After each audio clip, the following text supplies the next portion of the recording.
I was looking online and I found this really cool mushroom kit. It's a box with a plastic bag inside, and you open the side of the box. There it is. And you pull out this panel, and then inside is some kind of medium. I think it's recycled coffee grounds. And they've grown mycelium, I think that's how you say it, in the box. And what that does is those are like the roots of a mushroom plant. And so I'm going to cut this open and then disturb it a little bit, and then what will happen is mushrooms will grow. And you can do it on both sides of the box. Isn't that cool? So I'm going to get some of these for Christmas presents because it's so easy. It worked. I mean, this is about a week I think it was going. And, I'm really pleased with it. The other thing I'm going to do is you wouldn't have to sterilize a blade to cut this. They sterilize this medium and encase it in plastic before they went and put the spores, which will make organic mushrooms. They'll make oyster mushrooms in this case. Well, what I want to do is propagate the oyster mushrooms by using this mycelium, the mushroom roots, to I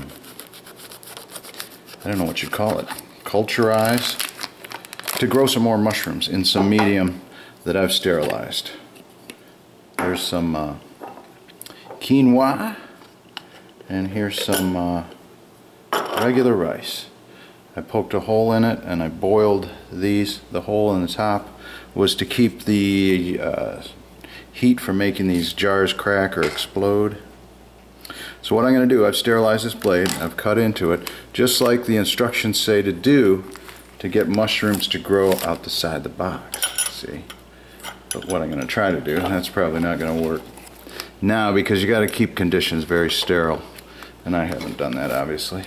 Anyway, the instructions on this say to reach in here and pull out, scrape off just a little bit of this mushroom roots, the white things, and they're going to go, once they're disturbed and the conditions are right, meaning high humidity, then mushrooms can grow. But what I wanted to do was just grab a little bit of this onto the sterilized blade, throw it in here, seal this back up, and then see what happens in a couple of weeks.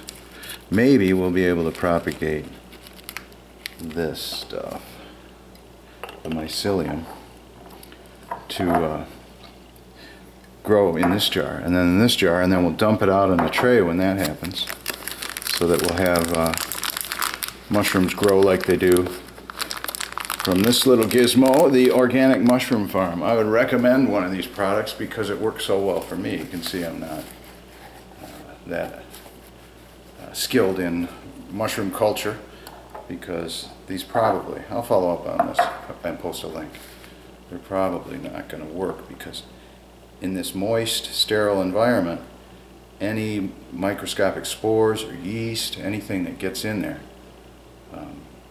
will take over, so the mushroom can't grow.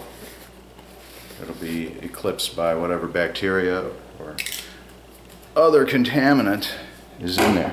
And look, this company is so cool. On this panel, they've got recipes. I gotta try them. These mushrooms are supposed to be an inch wide at the cap when you harvest them. And these are almost there, but I think they're gonna grow in every direction, not just the cap, by the time I harvest them. And look at this, this is really cool. See, they come out as little tiny mushrooms. Look at that, see those?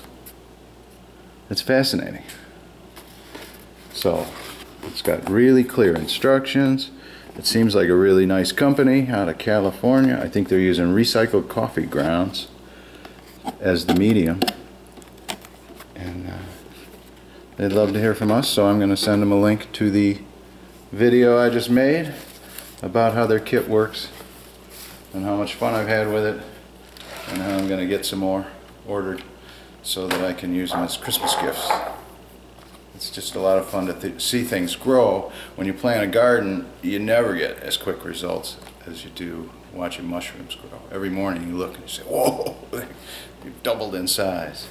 I wish I had a time lapse, but my GoPro isn't working. So anyway, I'll follow up with a couple more photographs when these are ready to harvest, and we'll see what happens with these.